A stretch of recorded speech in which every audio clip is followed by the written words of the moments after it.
Hello everyone. Again we start our chapter biomolecules and today's our topic is enzymes. Enzyme is an interesting topic. First of all, what do you mean by enzymes and who gave this term? Enzyme given by कोहनी. किसने दी थी ये term? कोहनी दी थी. Almost all enzymes are protein. जितने भी enzymes होते हैं वो सभी के सभी क्या होते हैं? प्रोटीन्स होते हैं. पहला क्वेश्चन तो यहीं से अराइज हो जाता है कि what is the nature of enzyme. Enzyme का नेचर क्या है? एंजाइम लिपिड्स हैं, कार्बोहाइड्रेट्स हैं, प्रोटीन्स हैं, क्या है? तो enzymes are proteins. There are some nucleic acids that behave like enzymes. कुछ न्यूक्लिक एसिड्स होते हैं. न्यूक्लिक एसिड कौन से होते हैं? हमारे DNA and RNA. Nucleic acid कौन से होते हैं? DNA and RNA. कुछ न्यूक्लिक एसिड ऐसे भी हैं जो एंजाइम की तरह बिहेव करते हैं and these are called as the ribo enzymes. Ribozymes. Okay. और एग्जाम्पल क्या होगा इसका? हमारा आरएनए मॉलिक्यूल. आरएनए मॉलिक्यूल ऐसा है जो एंजाइम की तरह भी एक्ट करता है. That's why it is known as a ribozymes. One can depict an enzyme by a line diagram. Enzyme को हम लाइन डायग्राम से भी डिपिक्ट कर सकते हैं. मीन्स उसका स्ट्रक्चर हम देख सकते हैं. Y line diagram? बिकॉज जैसे इसमें फर्स्ट लाइन में ही गिवन था कि ऑल एंजाइम्स आर प्रोटीन. सभी एंजाइम्स क्या है? हमारे प्रोटीन्स. और प्रोटीन का जो प्राइमरी स्ट्रक्चर होता है वो कैसे होता है? Amino acids are linked by peptide bond. These are the amino acid 1, amino acid 2, amino acid 3, amino acid 4. तो ये भी क्या है? एक लाइन डायग्राम है. और अगर एंजाइम में एक प्रोटीन है तो वो भी क्या होगा? हम लाइन डायग्राम से उसके स्ट्रक्चर को देख सकते हैं. An enzyme like an protein has the secondary structure and the tertiary. जैसे प्रोटीन का होता है primary structure, secondary structure, tertiary structure, वैसे ही एंजाइम का भी होता है. When you look at A tertiary structure you will notice that the backbone of the protein chains fold upon itself. जब हमने टर्शियरी स्ट्रक्चर देखा था, टर्शियरी स्ट्रक्चर कैसे था? जैसे एक वूलन होती है, ठीक है, वूलन का एक जो गुच्छा होता है, ऐसे ऐसे होता है कि एक लाइन जो है, एक अमीनो एसिड जो है वो एक दूसरे के ऊपर क्या है? लाइन अप है इस तरीके से. Okay. One such you will notice that the backbone of the protein chain folds upon itself. मतलब जो बैकबोन है प्रोटीन की वो एक दूसरे के ऊपर फोल्ड हो रही है. The chain criss crosses itself and hence many crevices और पॉकेट्स आर मेड. क्या बन जाती है? पॉकेट्स बन जाती है. मतलब ये ऐसे ऐसे फोल्ड हो रहा है. जब ये फोल्ड हो रहा है तो ये जो गैप बन जाता है इनके बीच में, that gap is known as the active site. इस गैप को हम क्या बोलेंगे? Active site. An active site of an enzyme is a crevice or pocket into which the substrate fits. Means अगर इसको नॉर्मल स्ट्रक्चर में अगर मैं बना के दिखाऊं, ये इस तरीके से बन जाता है. ठीक है. ये हमारा क्या होगा? क्रेविसेस या फिर पॉकेट. मीन्स एक गैप बन जाता है. जब अमीनो एसिड फोल्ड होता है, प्रोटीन फोल्ड होता है, तो एक लेयर दूसरे लेयर के ऊपर जब अरेंज होती है तो बीच में एक गैप बन जाता है. ठीक है. और उसी गैप के बीच में जो है हमारा एंजाइम जो है वो फिट होता है. Thus enzyme through their active site catalyses reaction at a high rate. और यहीं से one such pocket is the active site. और इन एक्टिव साइट में ही हमारा एंजाइम क्या हो जाता है? फिट हो जाता है. और यहीं से वो अपनी रिएक्शन को कैटालाइज करता है eight a high rate. Catalyse मतलब एंजाइम को हम बायो कैटालाइस्ट भी बोलते हैं, जो हमारी रिएक्शंस को फास्ट कर देते हैं. N active site of an enzyme catalyst differ from the inorganic catalyst in many ways. जो एंजाइम कैटालिस्ट होते हैं मतलब दो टाइप के होते हैं. एक होता है ऑर्गेनिक और एक होता है इनऑर्गेनिक. ऑर्गेनिक जो हमारी बॉडी के अंदर हो रहे हैं, जैसे कि स्टार्च है. ठीक है. स्टार्च क्या करता है? स्टार्च है. स्टार्च को कौन ब्रेक डाउन करता है? अमाइलेज. अमाइलेज क्या है? यहाँ पे एक स्टार्च मान लो हमारा क्या है? सबस्ट्रेट है. अब इसको ब्रेक डाउन कौन करेगा? ठीक है. अमाइलेज. अमाइलेज क्या है? हमारा एंजाइम है. जब ये एंजाइम अपनी एक्टिव साइट पर आएगा तो ये स्टार्च को एक्टिव कर देगा और स्टार्च का ब्रेक डाउन कर देगा किसके अंदर? ग्लूकोज के अंदर. Okay. So two types of enzymes होते हैं. एक होता है ऑर्गेनिक, होते हैं इनऑर्गेनिक. ऑर्गेनिक जो हमारी बॉडी के अंदर होते हैं और इनऑर्गेनिक जो केमिस्ट्री लैब के अंदर होते हैं.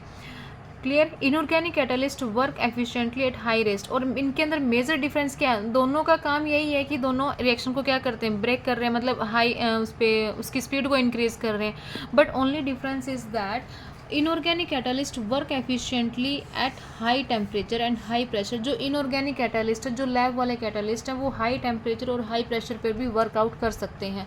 While enzymes get damaged at high temperature से अबव 40 डिग्री। बट अगर हम अपनी बॉडी के एंजाइम्स को देखेंगे तो उनका अगर टेम्परेचर 40 डिग्री से भी ऊपर हो जाता है तो वो एंजाइम क्या हो जाते हैं, हमारे डैमेज हो जाते हैं, वर्क नहीं करते हैं। However enzymes isolated from organisms who normally live under extremely high temperatures, for example hot vents, sulfur springs, are stable and retain their catalytic power even at high temperature। मतलब अगर हम enzymes को isolate करते हैं, कौन से enzymes कहाँ से आइसोलेट करेंगे, ऑर्गेनिज्म से। जो लिविंग ऑर्गेनिज्म हाई टेम्परेचर के अंदर रहते हैं, फॉर एग्जांपल जैसे सल्फर स्प्रिंग्स है या हॉट वेंट्स है, अगर उनमें से उनकी बॉडी से हमने कोई एंजाइम बाहर निकाला है तो वो एंजाइम एक स्टेबल और कैटालिटिक पावर कर सकता है even at high temperature 80 to 90 degree Celsius, क्योंकि उनके अंदर क्या होती है, थर्मल स्टेबिलिटी होती है। इन एंजाइम्स के अंदर क्या होती है, थर्मल स्टेबिलिटी होती है। क्यों थर्मल स्टेबिलिटी होती है, क्योंकि हमने इनको थर्मोफिलिक ऑर्गेनिजम्स में से आइसोलेट किया। थर्मोफिलिक ऑर्गेनिजम्स कौन से होते हैं, जो हाई टेम्परेचर के अंदर सर्वाइव करते हैं। क्लियर। तो जो हाई टेम्परेचर के अंदर सर्वाइव करेंगे ऑर्गेनिज्म, उनके अंदर से जो हम एंजाइम को आइसोलेट करेंगे उनके अंदर भी थर्मल स्टेबिलिटी होती है और वो भी हाई टेम्परेचर पे वर्कआउट कर सकते हैं। बट अगर हम अपना एग्जांपल लेते हैं लिविंग ऑर्गेनिज्म का, अगर इनमें से हम कोई भी एंजाइम बाहर निकालेंगे और उसको अगर हम हाई टेम्परेचर पे करते हैं तो वो क्या हो जाता है, डीनेचर्ड हो जाता है। हाई टेम्परेचर के ऊपर वो वर्कआउट नहीं करेगा, वो क्या हो जाता है, हमारा डिस्ट्रॉय हो जाता है, उसका स्ट्रक्चर ख़त्म हो जाता है, ब्रेक डाउन हो जाता है उसका स्ट्रक्चर। क्लियर। सो एंजाइम्स हमें यहाँ से पता चलता है कि एंजाइम्स हमारे क्या है, बायो कैटालिस्ट है। Enzymes are also known as a bio catalyst, क्योंकि हमारी बॉडी के अंदर जो रिएक्शंस हो रही हैं ये उनको इंक्रीज करते हैं, उनके रेट को इंक्रीज कर देते हैं, उनकी स्पीड को इंक्रीज कर देते हैं। Clear. Next is the chemical reaction.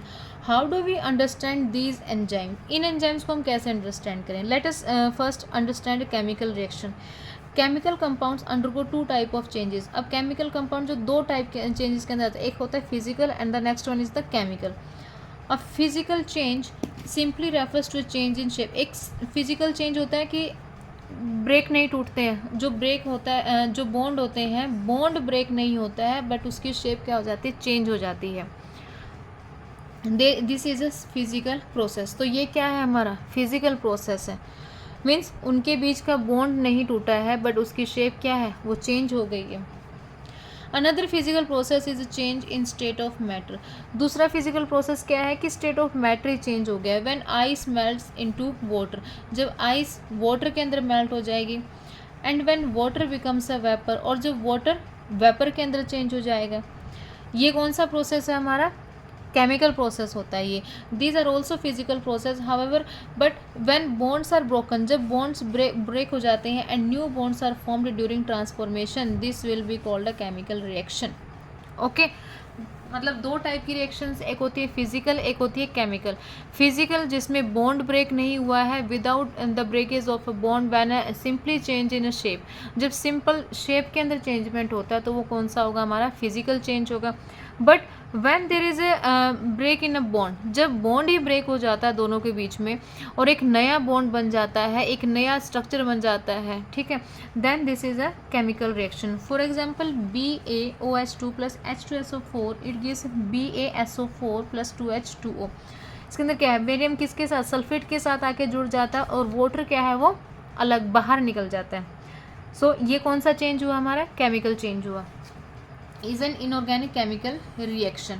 Similarly, hydrolysis of starch into glucose is an organic chemical reaction. जब हाइड्रोलाइसिस होता है स्टार्च का, ये जैसे मैंने करके दिखाया था, स्टार्च क्या है, अमाइलेज की हेल्प से ब्रेक हो जाता है किसके अंदर, ग्लूकोज के अंदर। Is an organic chemical reaction. ये क्या है, ऑर्गेनिक केमिकल रिएक्शन, क्योंकि ये हमारी बॉडी के अंदर टेक प्लेस कर रहा है, इसलिए हमने इसको ऑर्गेनिक केमिकल रिएक्शन बोला है। रेट ऑफ ए फिजिकल और chemical process refers to the amount of product per unit time. जो रेट होगा फिजिकल, ये अब यहाँ पे इसने रेट को डिफाइन किया है कि product, amount of product per unit time, की एक यूनिट टाइम में कितना प्रोडक्ट बनेगा।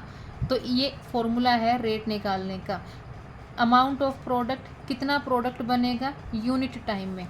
The amount of product formed per unit time, it can be expressed as this. Rate can also be called the velocity if the direction is specified. ठीक है, अगर एक होता है रेट, एक होती है वेलोसिटी, एक है हमारा रेट और एक क्या है हमारी वेलोसिटी। ठीक है, अगर डायरेक्शन नहीं गिवन है तो हम उस चीज़ को क्या बोलेंगे, रेट बोलेंगे। Direction is not given, direction given नहीं है तो ये क्या होगा, हमारा रेट होगा। और रेट ये क्या होती है, हमारी स्केलर क्वांटिटी होती है। कौन सी क्वांटिटी होती है, स्केलर क्वांटिटी। बट अगर डायरेक्शन गिवन है, अगर हमारी डायरेक्शन गिवन है रिएक्शन की कि इस डायरेक्शन में होगी, तो वो क्या होगी, हमारी वेलोसिटी होगी। और वेलोसिटी हमेशा क्या होती है, वेक्टर क्वांटिटी होती है। क्या होती है, वेक्टर क्वांटिटी, राइट। रेट और वेलोसिटी में ये डिफरेंस होता है। If direction is not given then it is a rate and rate is a scalar quantity. If direction is given then it is velocity and velocity is a vector quantity. Clear. Rate of physical and chemical process are influenced by the temperature. अब physical और chemical process का जो rate है वो किसके ऊपर depend करता है, टेम्परेचर के ऊपर डिपेंड करता है। A general rule of thumb is that rate double or decreases by half for every 10 degree change in either direction. Means अगर 10 डिग्री इंक्रीज हुआ, 10 डिग्री इंक्रीज हुआ तो हमारा क्या हो जाएगा, रेट डबल हो जाएगा। रेट क्या हो जाएगा, हमारा डबल हो जाएगा। But if our rate is 10 degree decrease, अगर 10 डिग्री डिक्रीज हो जाती है हमारी रिएक्शन, तो हमारा रेट क्या हो जाएगा, इसका हाफ हो जाएगा, राइट। यही लाइन इसने लिखी है। A general rule of thumb is that rate doubles or decrease by half for every 10 degree change in either direction. Either direction means 10 degree increase होने पर क्या होगा और 10 डिग्री डिक्रीज होने पर क्या होगा। Catalyzed reactions proceed at rates vastly higher than that of the uncatalyzed one. Catalyzed reaction का मतलब है कि जिसमें हमने एंजाइम को यूज़ किया है, उनका रेट बहुत ज़्यादा फास्ट होता है as compare to the uncatalysed one. मतलब जिसमें हमने एंजाइम यूज़ नहीं किया है, और जिसमें हमने एंजाइम यूज़ किया उसका रिएक्शन रेट बहुत ज़्यादा फास्ट होता है, जिसका हमने नहीं यूज़ किया उसमें कम होता है। When enzyme catalyzed reaction are observed, it the rate would be vastly higher than the same but uncatalyzed reaction. For example, अब हम यहाँ पे एक रिएक्शन देखते हैं जिसमें हम एंजाइम को यूज़ करेंगे और उसका रेट देखेंगे कि कितना इंक्रीज हुआ है।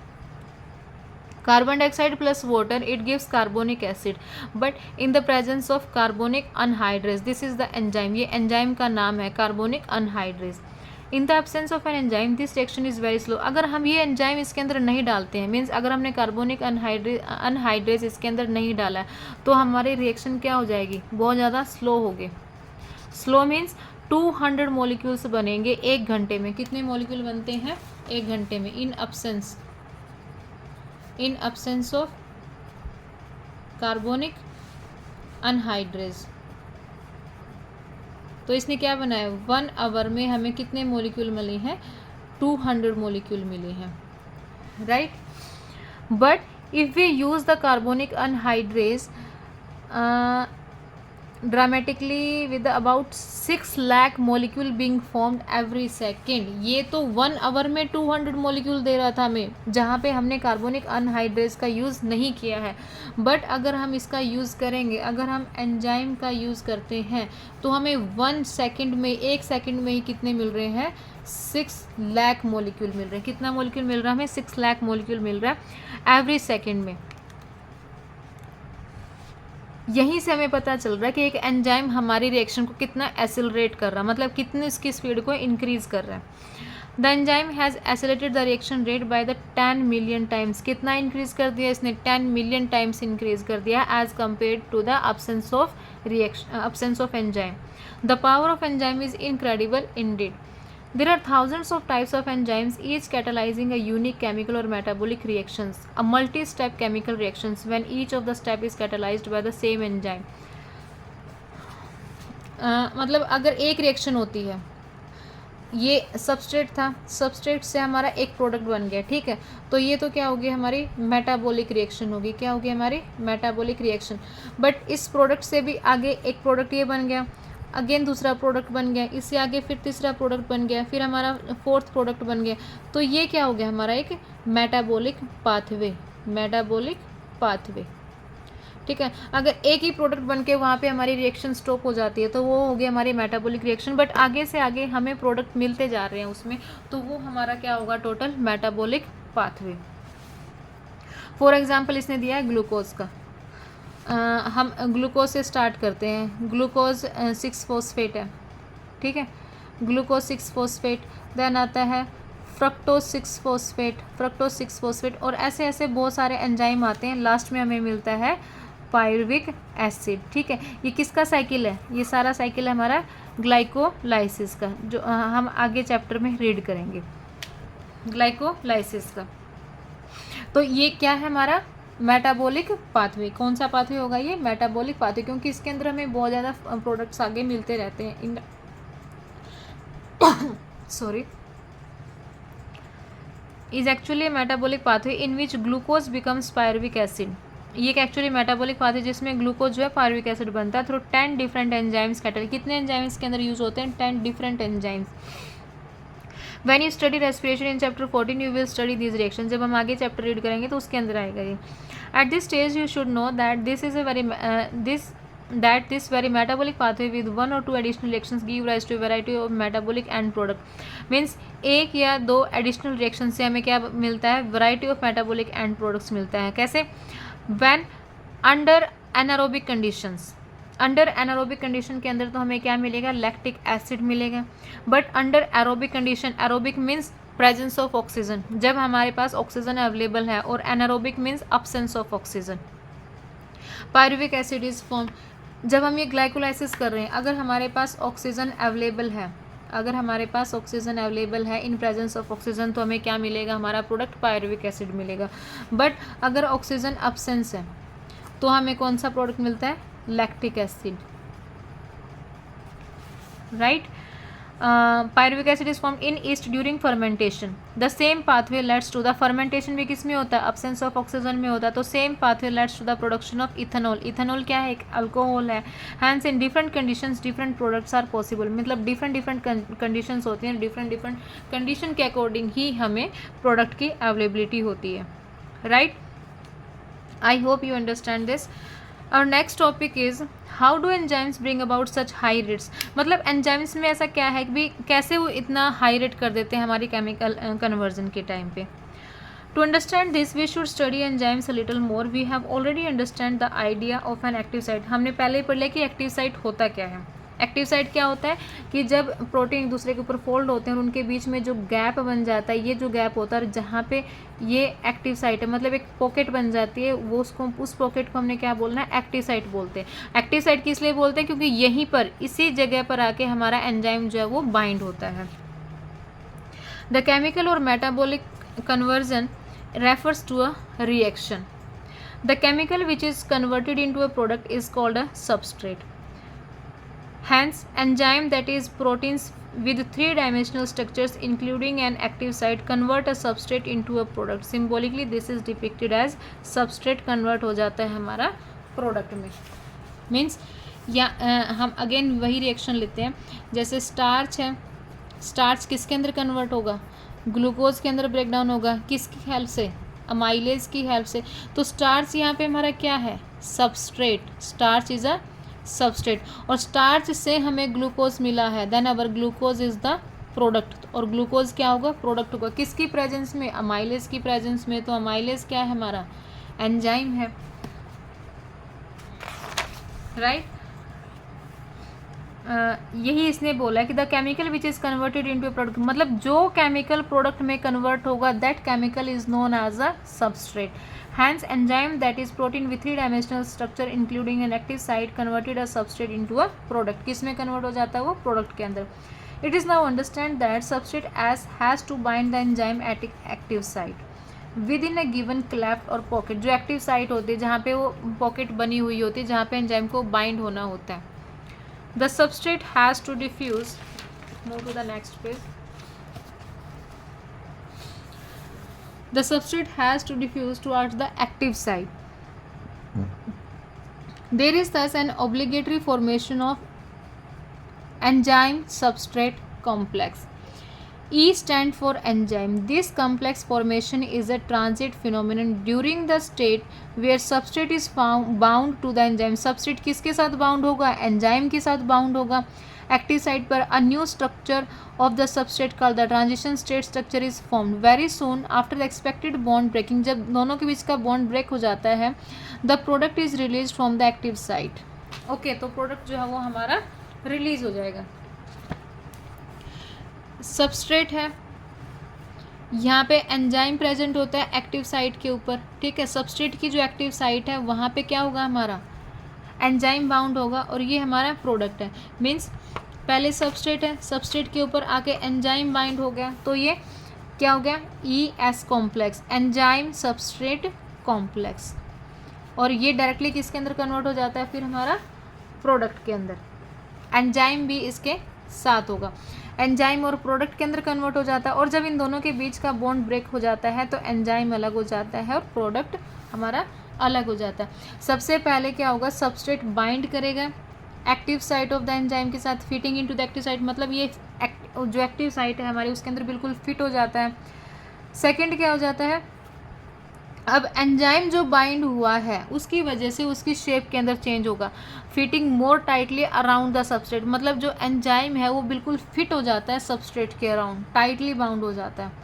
ओके, टाइटली बाउंड होने के बाद अब इसके अंदर जो केमिकल बॉन्ड होते हैं उनका ब्रेकडाउन होता है. और केमिकल अब बॉन्ड ब्रेकडाउन होने की वजह से अब नेक्स्ट प्रोडक्ट हमारा क्या बनेगा? एंजाइम और प्रोडक्ट. मतलब पहले तो हमारा कॉम्प्लेक्स बना एंजाइम और सबस्ट्रेट का. पहले एंजाइम टाइटली बाउंड हुआ, किसके साथ बाउंड हुआ? सबस्ट्रेट के साथ बाउंड हुआ.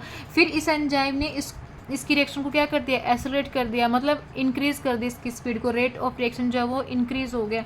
अब इसका बॉन्ड किसके साथ? अब एंजाइम किसके साथ जाके टाइटली बाउंड हो जाता है? प्रोडक्ट के साथ, क्योंकि सबस्ट्रेट किस में कन्वर्ट होना स्टार्ट हो जाता है? प्रोडक्ट के अंदर. अब एंजाइम और प्रोडक्ट जो है वो नया कॉम्प्लेक्स बन जाता है हमारा. आफ्टर दैट एंजाइम जो है अब यहाँ से भी रिलीज आउट हो जाता है. एंजाइम क्या है? अब रिलीज आउट हो जाता है और रेडी हो जाता है किसी दूसरी साइड पर बाउंड होने के लिए. यही नहीं है कि एंजाइम यहाँ पे डिसॉल्व हो जाएगा या डिग्रेड हो जाएगा, नहीं. पहले वो सबस्ट्रेट के साथ बाउंड हुआ, सबस्ट्रेट के साथ बाउंड होने के बाद उसने सबस्ट्रेट की रिएक्शन को क्या कर दिया? इंक्रीज कर दिया. अब इसकी रिएक्शन इंक्रीज हो गई है तो वो प्रोडक्ट के अंदर कन्वर्ट होना स्टार्ट हो जाता है. जब वो प्रोडक्ट कंप्लीट हो जाता है बन के तो एंजाइम वहाँ से रिलीज आउट हो जाता है किसी और रिएक्शन के साथ बाइंड होने के लिए. सो ये जो पूरा स्ट्रक्चर होता है एंजाइम का फंक्शन, मतलब एंजाइम कैसे वर्कआउट करता है, कैसे बाउंड करता है, कैसे रिलीज करता है. अब इसी में एक नेक्स्ट कंसेप्ट आती है, concept of activation energy. Okay, इसका भी हम एक ग्राफ बना के देखते हैं पहले, जो हमारी बुक में ऑलरेडी गिवन है 9.6. ठीक है, this is why axis and this is x axis. Okay, यहाँ पे हमारा होगा potential energy and here is progress of reaction, means कब सबस्ट्रेट बन रहा है, उसको कितना टाइम लग रहा है. ओके, यहाँ पे हमारा क्या है? सबस्ट्रेट. अब सबस्ट्रेट जब bind without activation with enzyme, जब एंजाइम के साथ बाइंड होगा तो हमारी एक्टिवेशन एनर्जी कितनी होगी? इतनी होगी. ये क्या है? हमारी activation energy. Activation energy with enzyme means अब हमारे पास एंजाइम प्रेजेंट है तो उस केस में एक्टिवेशन एनर्जी जो है वो कम होती है. ठीक है, बट अगर हम देखें विदाउट एंजाइम तो हमारा एक्टिवेशन एनर्जी क्या हो जाएगा? ज़्यादा हो जाएगा. अब ये क्या है? Activation energy absence of enzyme. अब हमारा एंजाइम क्या है? यहाँ पे अब्सेंट है. हमारा एंजाइम यहाँ पे क्या है? अब्सेंट है. तो एंजाइम की अब्सेंस में तो हमारी एक्टिवेशन ये है और एंजाइम की प्रेजेंस में एक्टिवेशन एनर्जी हमारी क्या है? ये है. तो यहीं से हमें आइडिया हो जाता है कि जो एंजाइम है वो क्या वर्कआउट करता है कि उसके रेट ऑफ रिएक्शन को इंक्रीज कर देता है ताकि जो ट्रांजिशन स्टेट है वो जल्दी आए और एक्टिवेशन एनर्जी जो है वो हमारी कम रहे. अब यहाँ पे जो प्रोडक्ट बनता है वो हमारी क्या है? Transition state. और ट्रांजिशन स्टेट में ही ये कौन सी होगी? हमारी ट्रांजिशन स्टेट. और ट्रांजिशन स्टेट में ही बॉन्ड जो है वो ब्रेक होगा and new bond will form. Okay, right. Transition state, ये जो सेंटर में होता है वो हमारा कौन सा होता है, ट्रांजिशन स्टेट होती है। ये एक्टिवेशन होगी विद एक्टिवेशन एनर्जी होगी विद एंजाइम, और ये वाली होगी activation energy without enzyme, right. This is the most important diagram of enzyme, जिससे हमें ये आइडिया लगता है कि एंजाइम जो है वो कैसे वर्कआउट करता है, कितनी एनर्जी इंक्रीज करता है, और ट्रांजिशन स्टेट किस टाइम पे कवर होती है। Okay, the pathway of this transformation must go through the so called transition structure, मतलब जब ये पाथ चलता है तो ट्रांजिशन स्टेट इसके अंदर आती है। There could be many more altered structural states between the stable substrate and the product. Implicit in this state is the fact that all other intermediate structural states are unstable, मतलब centre में जो transition state के time पे जो हमारी product बनेंगे या जो स्ट्रक्चर बनेगा वो सब क्या होगा, हमारा अनस्टेबल होगा।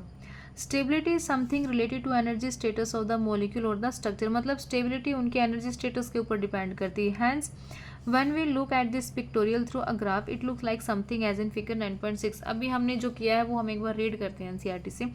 y axis denote the potential energy, x axis denote the progression of the structural transformation और the state through the transition state. यहाँ से जो ट्रांजिशन स्टेट सेंटर में आती है जब ये रिएक्शन टेक प्लेस कर रही है।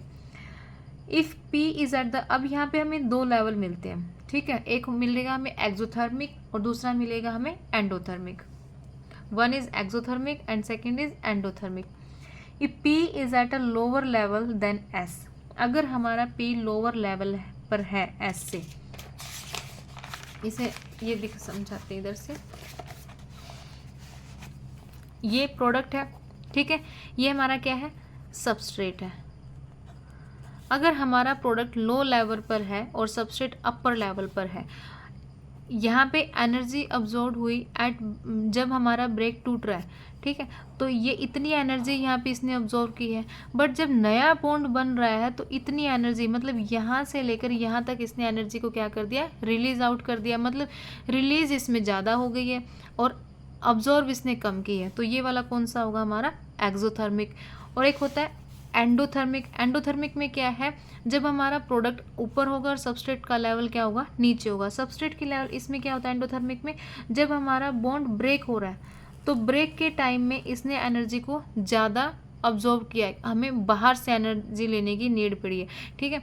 और जब ये बॉन्ड जो है वो दोबारा से बन रहा है, अब बॉन्ड बनने के टाइम पे जब एनर्जी रिलीज हो रही है वो इसने एनर्जी क्या की है, वो कम एनर्जी रिलीज किया, तो ये वाली रिएक्शन हमारी क्या होगी, एंडोथर्मिक रिएक्शन होगी।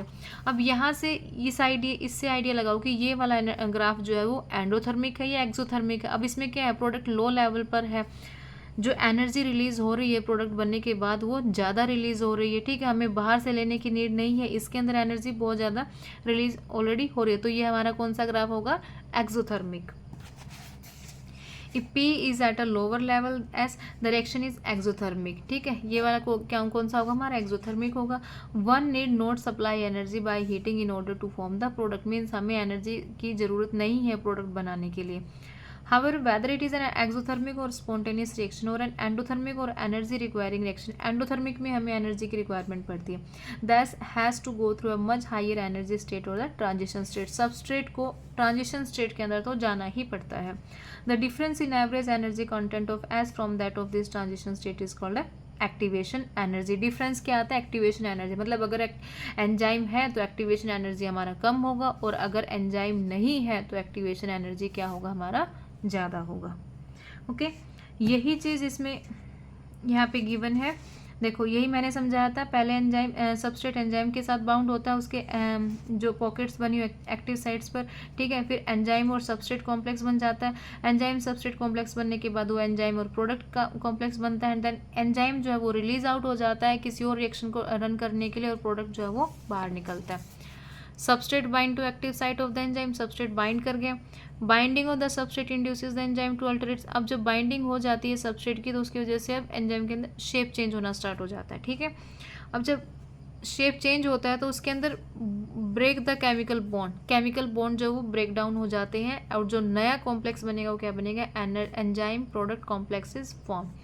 And the last step is enzyme releases the product of the reaction and the free enzyme is ready to bound to another molecule of the substrate and runs through the catalytic cycle once again. Means product अब बाहर निकल जाता है, enzyme free हो जाता है किसी और कैटालिटिक साइकिल को रन करने के लिए. So this is all about enzyme. I hope you will understand it clearly. Thank you.